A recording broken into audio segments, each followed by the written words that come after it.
Je suis Monica Bellucci et j'ai tourné dans L'homme qui avait vendu sa peau de Kauter Benania. Kauthar, it's such a pleasure to talk to you about The Man Who Sold His Skin, which, by the way, just last night won a Lumiere Award, which is the French equivalent to the Golden Globes. Congratulations. And You. you guys looked fantastic. I watched the video last night. And you brought Nadim, your producer. Thanks for joining us for this conversation. And let me just introduce the film briefly before we jump in. So The Man Who Sold His Skin is your follow-up to your film Beauty and the Dogs, which premiered at the 2017 Cannes Film Festival and was Tunisia's submission for the 91st Academy Awards, if I got that right.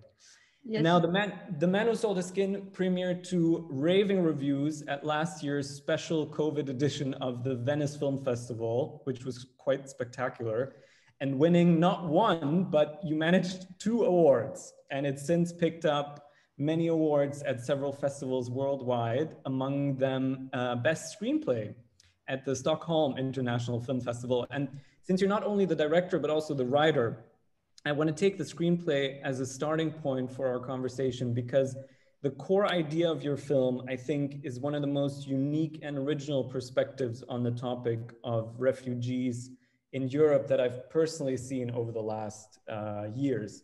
By merging these 2 unlikely topics of art and immigration together in your film. Because in the film, a Syrian refugee ends up literally selling his skin, I don't think I'm spoiling too much there, to a world famous artist and is turned into an internationally traveling piece of art, and in this process loses authority over his own body. Now, I know this might be a bit of a chicken or egg question, but I'm curious to know, between these 2 themes, art and immigration, what was your starting point thematically? The starting point was art, because many years ago I was in Louvre, a museum in Paris, and there was a retrospective of Wim Delvoye's work. Wim Delvoye is a Belgian artist, and it was the starting point because there was his very unusual and curious work, Tim, which is a tattooed man exhibited in Napoleon apartment. So it was like a shock for me. And this image stayed in my head. I didn't knew what can I do with it, but it was like an obsession, you know. So it was there. I was asking myself question: who's this man? Why he did it? If we talk about the fiction, you know, I have to find him a very interesting story. And at the same time, there was everybody was talking about refugee, the wave, you know, they are not human, they are a wave, you know, Right. coming from outside. So like objects, like these yeah, objects. exactly. Yeah. So I thought that I needed someone coming from outside, a little bit like me, you know, to discover this world of contemporary art with a naive gaze.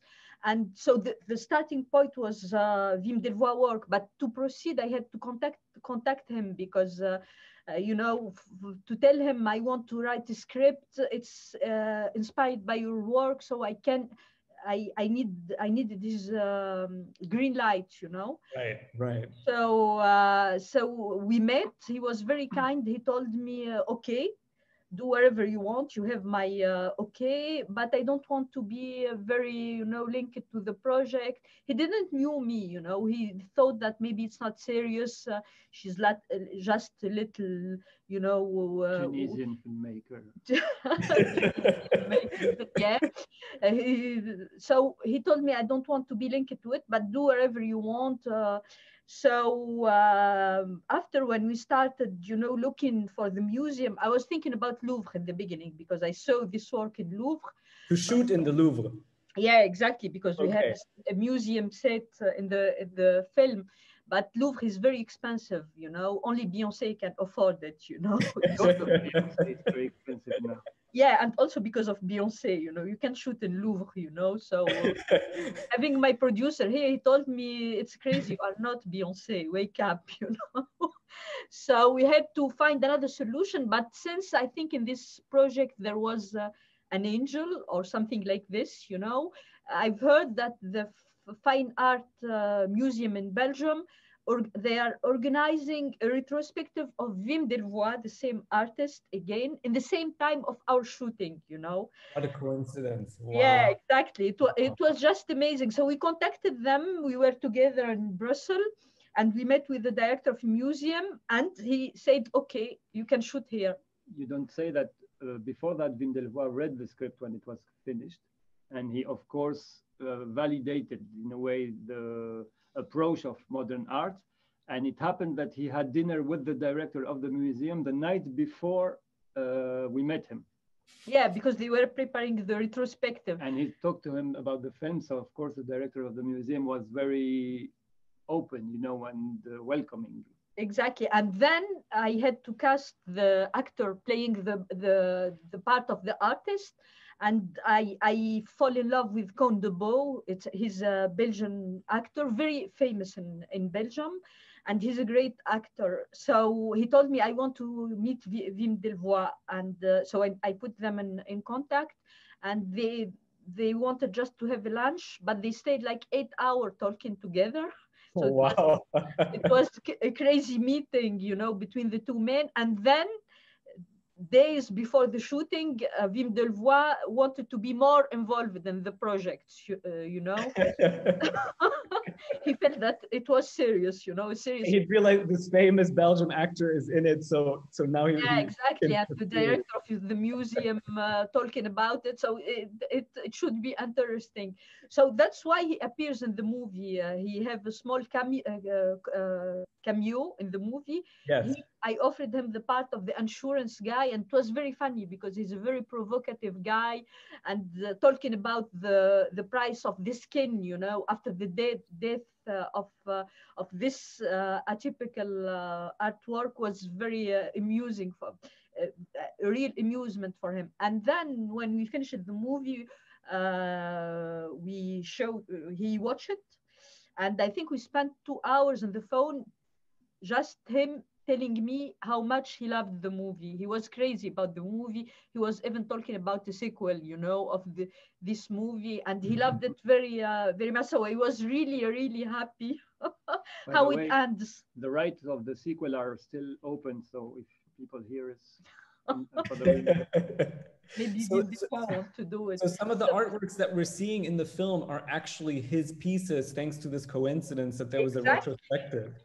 Exactly, wow. You are right, because so finally we shot in this museum in the middle of Wim Delvoye work, so it was a real gift for the movie. We have his pigs, you know, we have his X-ray windows, we have all his work in which adds a lot to the scenery of the movie.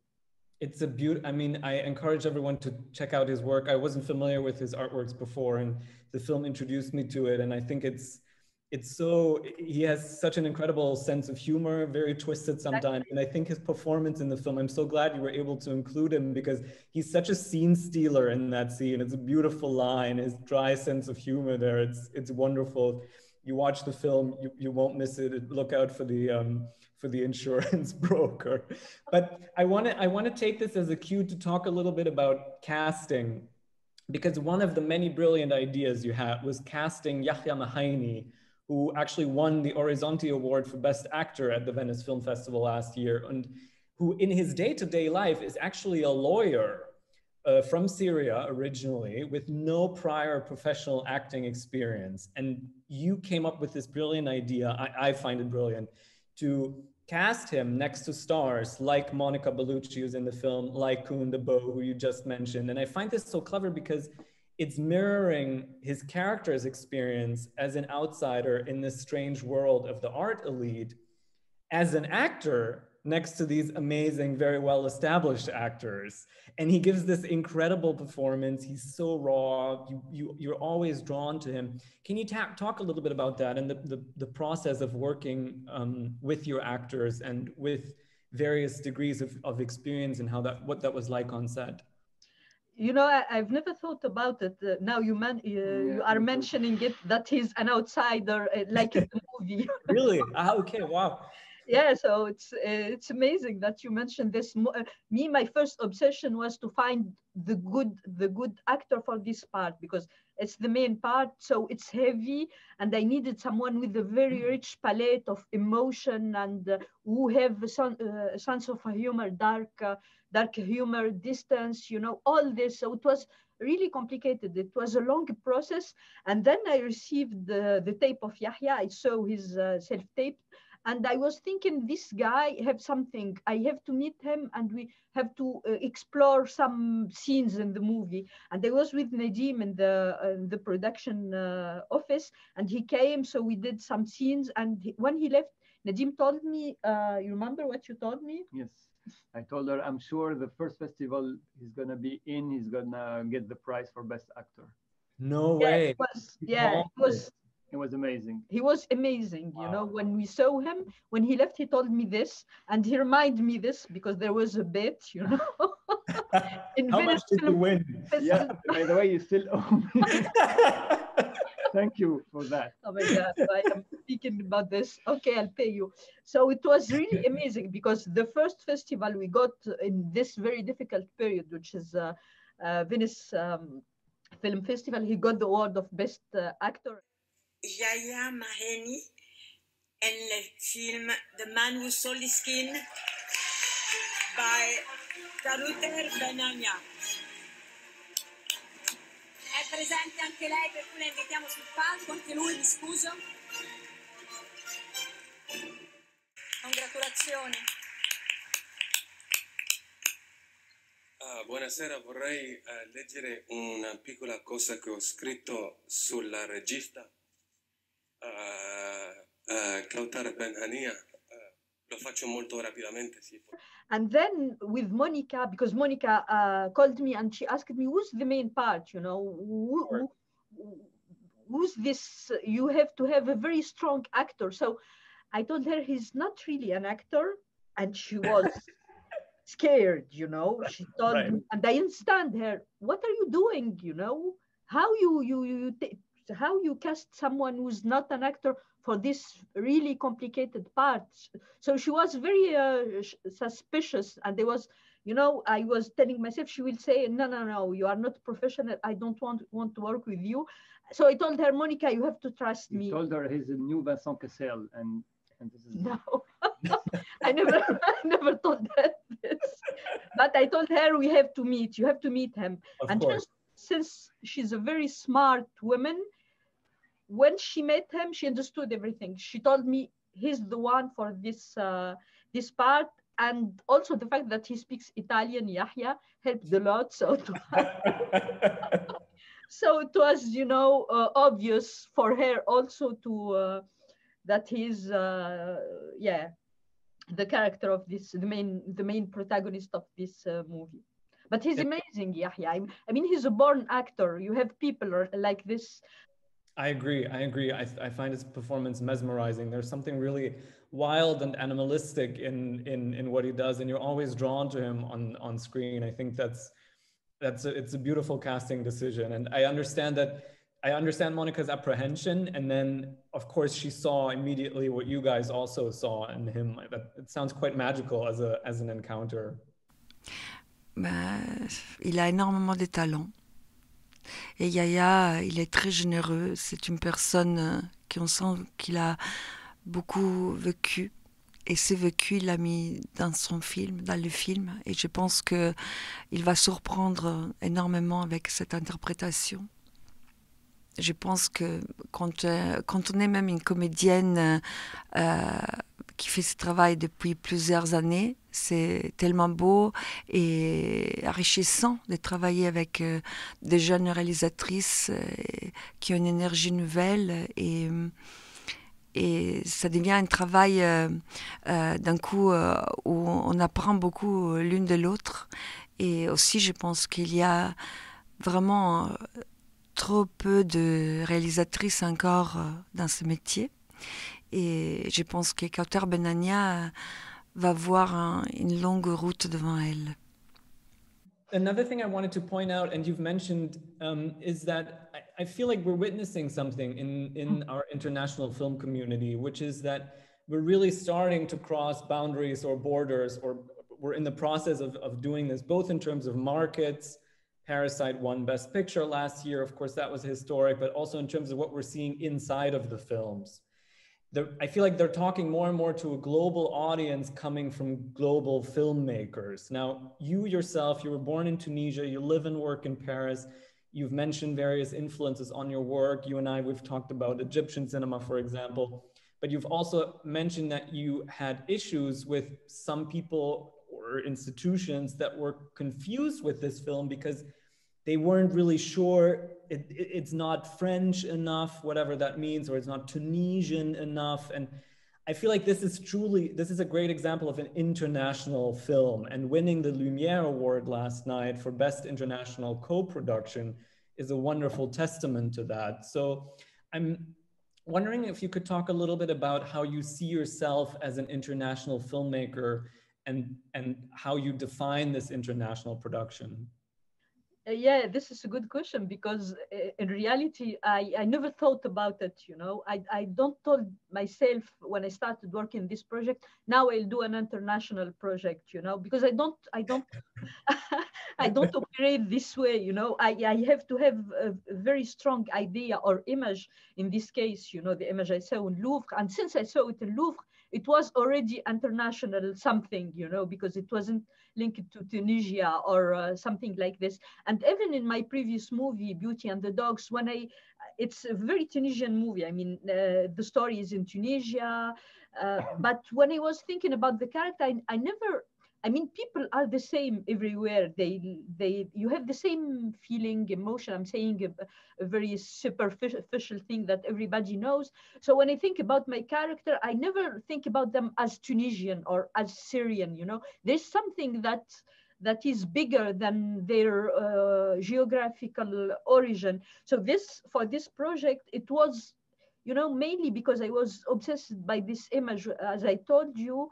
And so this image convoke or provoke in me this international story. And people, when they arrive to Europe, they speak English between them. It's the new lingua franca, you know. They speak French also, they speak Arabic, you know. You have this kind of Babel, you know, thing of language. So the movie was like this because my inner desire to do this movie is coming from this place where me also I'm traveling. As you said, we are living in you know, in a world where boundary between ethnicity, origin, things are moving very much.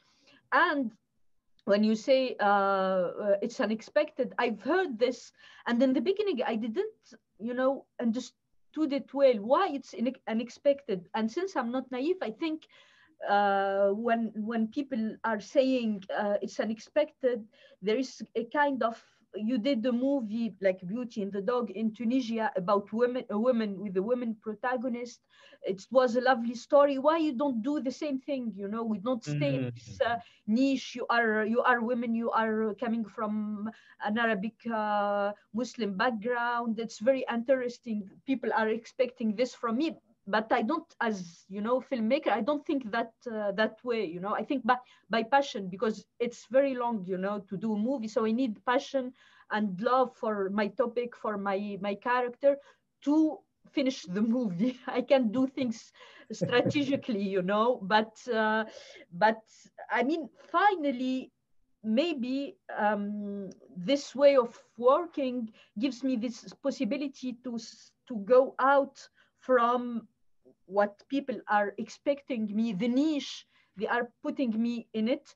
Because because I've heard, you know, silly sentence like, but why you are talking about contemporary art, you know, what's your legitimacy? Yeah, exactly. It's a question of legitimacy, you know. But I'm sure Robert Osland, you know, the director of The Square, nobody will tell him this kind of reflection, you know. That's very interesting. Yeah.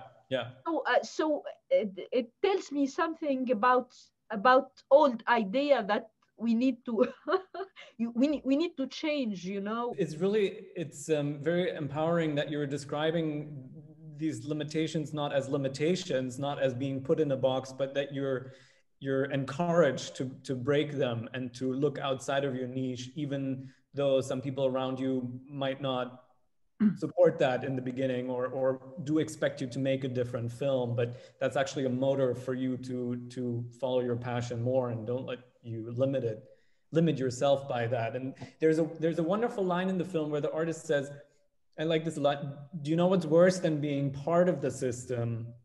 It's being ignored by it. Yeah.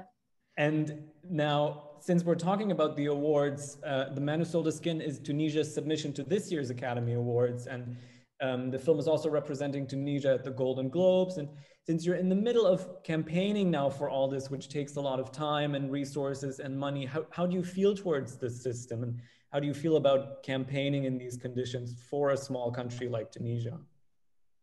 Yeah, it's a very good question, because mainly Nadim is doing the job. He's the one doing this because we don't have money. I mean, the system needs money, and it's so being part of the system, we can't afford to be ignored by the system, you know, because I need to do other movies and he need to finance movies. So ignored by the system, no, we can't, you know. No, but it's not about winning, or it's just watch that film. Maybe you wouldn't watch it as a Tunisian movie in the first place, but just watch it. And just sorry to add something about what you said. First, the fact that being an unexpected film was an obstacle, let's say, and now it's interesting, but because it became a quality, let's say. Now people say, it's really great, it's unexpected, as a good thing. You know what is sad in this system? That what matters is the marketing around the movie, you know? So people working on marketing and all this stuff are taking a lot of place. And when you are a filmmaker or a producer, worked in a movie for 3 years, and you know that, you know, it means nothing, you know. So it's very, we are in a very awkward period where marketing is stronger than creation, you know. So this is the system. So we'll see. I mean, I think that the voters are cinephile and very smart people, but they have to watch the movie, you know, to make their own point of view. Yeah. Totally, and I would encourage everyone to do so. And I congratulate you guys on making this wonderful film. And thank you so much for having this conversation. And thank you for contributing this beautiful film to our international film community. Qu'est-ce qui vous a plu dans ce projet? Les scénarios. Et aussi, j'avais très envie de travailler avec Kauter Benania parce que j'avais vu son film La Belle et la Meute et j'avais vraiment beaucoup aimé son travail. Et je trouvais les scénarios très forts et la mise en scène audacieuse. Et quand elle a voulu me rencontrer pour faire son film, je dis oui tout de suite. Avec L'homme qui avait vendu sa peau, vous allez découvrir un très beau film et une jeune réalisatrice avec beaucoup de talent, Kauter Benania, et un très beau casting.